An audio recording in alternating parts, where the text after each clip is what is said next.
The Revolution, Part 22. From early 1979 to either 1982 or 1983, Iran was in a revolutionary crisis mode.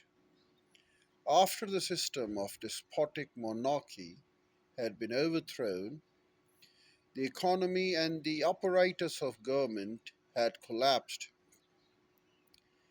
and military and security forces were in a disarray. Yet by 1982, Khomeini and his supporters had crushed the rival factors and defeated local rebellions and consolidated power.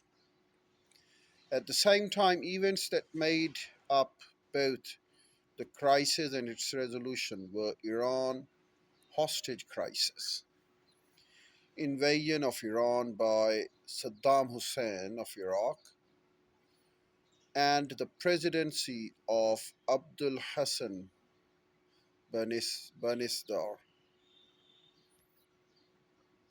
Ayatollah Khomeini consolidated his power, and this is what he did with his shrewd performance. Well, whenever we see him, we always find a person who dealt with his rivals with severity, shrewdness, and once he was there to handle the situation, he never looked back. With such a resolution, Khomeini was on his determination to solve the problems. There were many conflicts among the revolutionaries as well. Some observers believe what began as an authentic and anti dictatorial popular revolution based on a broad coalition of all anti Shia forces was soon transformed into an Islamic fundamentalist power grab. And that, except by his core supporters, the members of the coalition thought Khomeini intended to be more of a spiritual guide than a ruler. Khomeini was in his mid 70s, never held public office, and had been out of Iran for more than a decade, and told questioners the religious dignitaries do not want to rule. However, nobody could deny the unanimous central role of an imam, and the other factors were too small to have any real impact. Another view is Khomeini had overwhelming ideological and political organizational hegemony, and non theocratic groups never seriously challenged Khomeini's movement in popular support.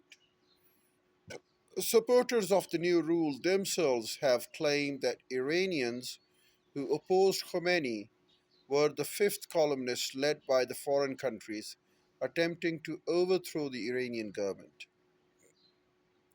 Khomeini and his loyalists in the revolutionary organization implemented Khomeini's Vilayat-e-Faqih, designed for an Islamic republic led by himself as supreme leader, by exploring temporary allies such as Mehdi Bazargan's provisional government of Iran, whom they later eliminated from Iran's political stage one by one.